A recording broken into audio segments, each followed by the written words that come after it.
धन्योरा ग्राम में और यहाँ पे एक गौशाला है और आप लोग मेरे पीछे देख सकते हैं इस गौशाला के अंदर लगभग 600 से 700 गाय और बैल हैं।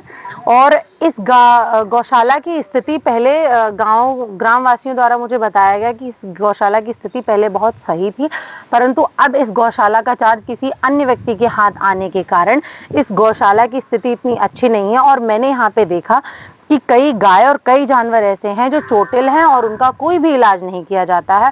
और इसी के साथ इसी ग्राम निवासी शिवम हमारे साथ में हैं, तो अब हम उनसे जानेंगे कि गौशाला की ऐसी स्थिति कैसे हुई।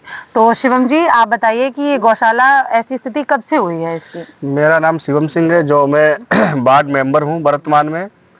उसके बाद में गौशाला की स्थिति 1 साल से ऐसी चल रही है, जो कि गौशाला सीडीओ सर और बीडीओ और सेक्रेटरी साहब जब थी तब गौशाला बहुत ही अच्छी चल रही थी। और जब से एनजीओ वाले ने हैंडओवर किए तब से मलिकान सिंह और उनका भाई है जो भी अभिषेक सिंह, तब से इन लोगों के अंडर में आई है। ना तो जो लोग हरा चारा भूसा दाना गाय को बिल्कुल नहीं मिलती है। गाय सब देखो, आप देख रही है, सबको परेशान है। अब बिल्कुल कोई सुरक्षा नहीं है गायों के लिए, बिल्कुल दाना नहीं मिलता है और ना सब घूम रहे गाय, बताओ। और ना कोई सफाई है, ना पानी, देख लो पानी भरा है कितना गंदा पानी है। बिल्कुल। और जब गौपाल सेक्रेटरी साहब के पास चार्ज था तो गौशाला की तरफ जिले में सबसे टॉप गौशाला चलती थी। अब इस गौशाला को देख के बड़ा ही शर्म वाली बात है।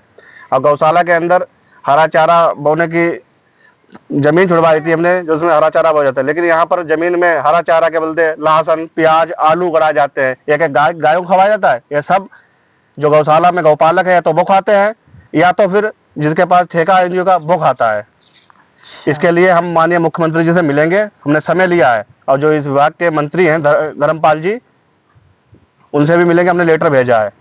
ये सब मुक्त कराएंगे। जो यहाँ आलू गड़े हैं, लहसुन प्याज है, सब गलत काम है। गौशाला की जमीन में जो छुड़वाई है हमने, इस गौशाला के लिए सबसे बड़ा योगदान हमने किया। यहाँ लड़ाई लड़ी, सब किया गौशाला में, लेकिन ये सबसे गलत काम हो रहा है। यहाँ हरा चारा होना चाहिए, ये तो ना आलू गड़ा लो खा लो उसे। भाई गौशाला गाय के लिए बनी है तो गाय के लिए व्यवस्था करो।